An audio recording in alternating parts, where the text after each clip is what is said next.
Hello everyone, Mr. Price here to continue reading Decay with you. We are on Chapter 11. At the end of Chapter 10, we left off. The characters had spent Chapter 11 talking about the coconuts. Timothy was pressuring Philip or subtly mentioning these things about the coconuts, leading us to infer that he was pressuring Philip to climb up and get some of these coconuts for them. One thing that struck Philip as odd was at the end of the chapter, he asked Timothy about the man who had been blinded that Timothy knew back in the mainland. And Philip wanted to confirm that the guy had regained his sight in 3 days. And Timothy said that it was many months before the guy regained his sight. And so Philip became suspicious because, it's different than what Timothy had told him earlier. And that's odd when, answers change like that. Without further ado, here we go with Chapter 11. Timothy had fashioned a cane for me, and I was now using it to feel my way around the island. I fell down often, but unless I fell into sea grape, it did not hurt. Even then, I only got a few scratches. Slowly, I was beginning to know the island. By myself, keeping my feet in the damp sand, which meant I was near water, I walked the whole way around it. Timothy was very proud of me. From walking over it, feeling it, and listening to it, I think I knew what our Cay looked like. As Timothy said, it was shaped like a melon, or a turtle, sloped up from the sea to our ridge where the palms flapped all day and night in the light trade wind. The beach, I now believe, was about 40 yards wide in most places, stretching all the way around the island. On one end, to the east, was a low coral reef that extended several hundred yards, awash in many places. I know it was to the east because one morning I was down there with Timothy when the sun came up, and I could feel the warmth on my face from that direction. The sea grape, a few feet tall at the edge of the beach and higher further back, grew along the slopes of the hill on all sides. There was also some other brush that did not feel like sea grape, but Timothy did not know the name of it. To the south, the beach sloped gradually out into the water. On the north side, it was different. There were submerged coral reefs and great shelves. The water became deep very abruptly. Timothy warned against going into the water because here sharks could swim close to shore. Timothy said that the water all around the Cay was clear and that he could see many beautiful fish. There was brain coral and organ pipe coral that the parrotfish would nibble.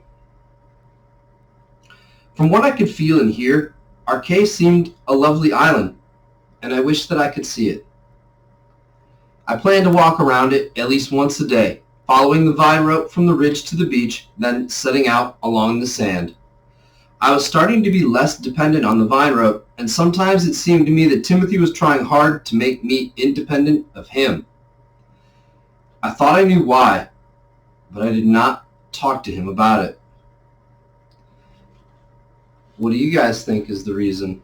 Why is Timothy trying to make Philip independent of him? And what's the reason that Philip is thinking of right there? Are you able to infer?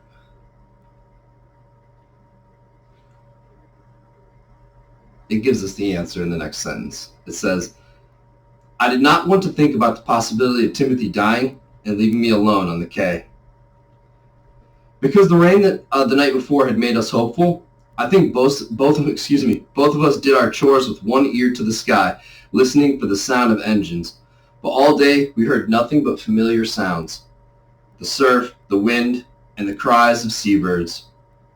That night after dinner, Timothy grumbled, No aircraft! The island must have a jumbie. Don't talk nonsense, Timothy, I said.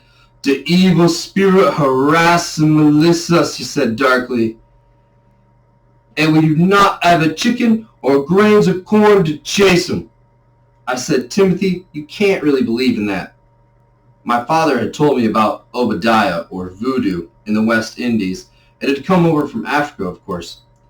Haiti was the worst of all for it, but There was some practice on all the islands. It was mixed up with religion and witch doctors.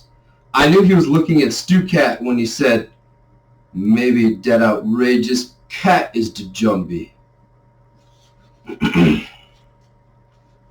"He's just an old cat, Timothy," I protested. Recalling everything that had happened, Timothy said, "He came aboard the raft and we got separated from all else. Then the young boss' eyes got dark, giving us exceeding trouble. Then we float up this humbug devil's mouth." Angrily, I said, "Timothy, Stu Cat is not a Jumbie. You leave him alone." The old man was silent, and I was suddenly worried for Stu Cat's safety. Timothy stayed by me all night, but in the morning, when I awakened, he was gone, and so was Stu Cat. I crawled out of the hut and began to call for Stu. Then I called for Timothy. There was no answer. I went down the hill and headed up the beach toward the reef.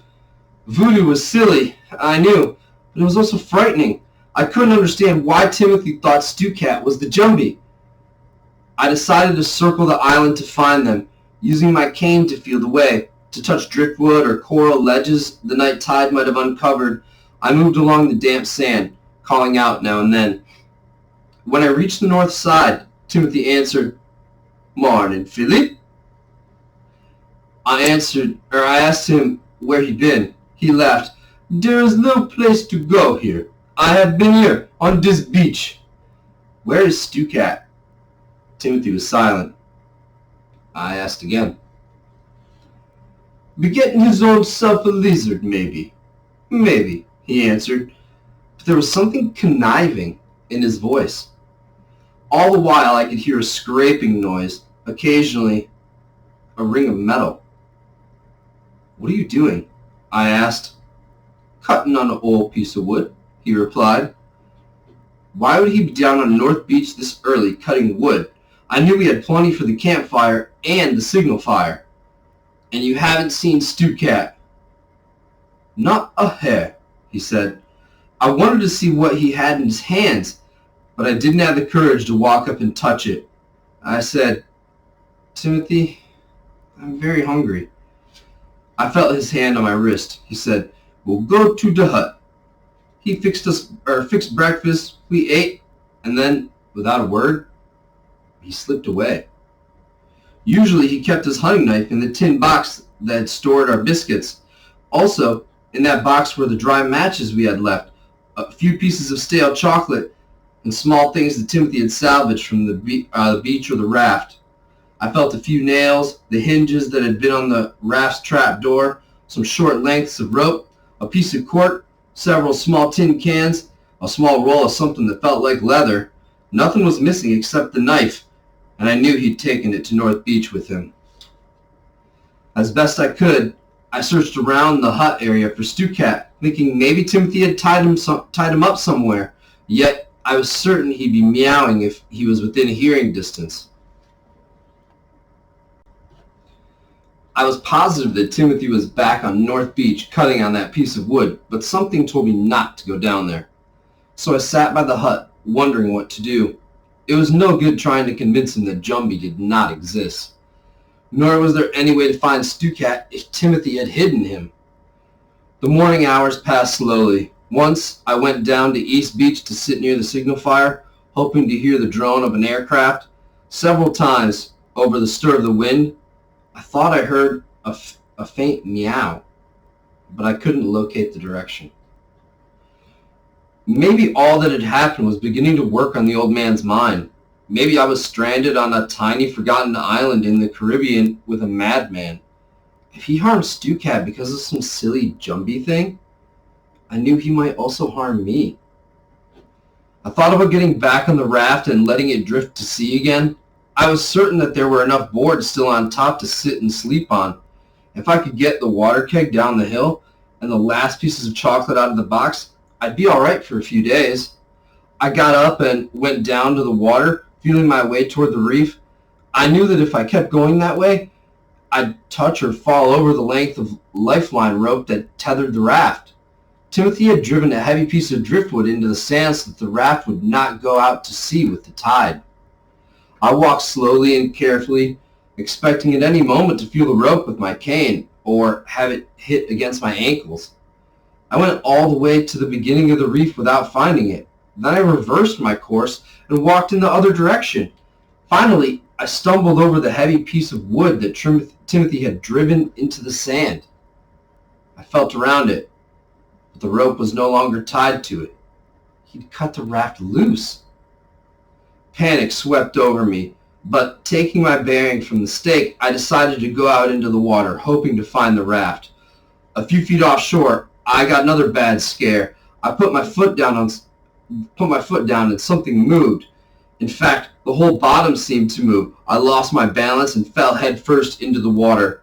I came up sputtering and realized I'd stepped on a skate, that diamond-shaped fish with a stinger tail.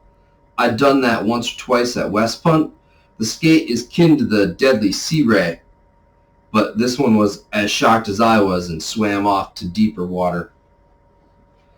I went out to my waist, feeling with my hands in all directions, but the raft was gone. I trusted Timothy and kept telling myself that he wouldn't harm me, but it was this whole mysterious Jumbie thing that was frightening. And he certainly wasn't acting like the Timothy I'd been living with. In mid-afternoon, he returned to the hut. Neither of us spoke. When I heard him moving through the sea grate down the path, I got up and began feeling around the framing of the hut. There was nothing on the sides of it, and I decided that whatever he attached had to be on the roof. I knew there were several lengths of log over near the campfire, so I approached it, found one of the logs, and rolled it over to the entrance of the hut. I stood on it and felt along the crossframe that held the roof up. In the very center, I found what I was looking for.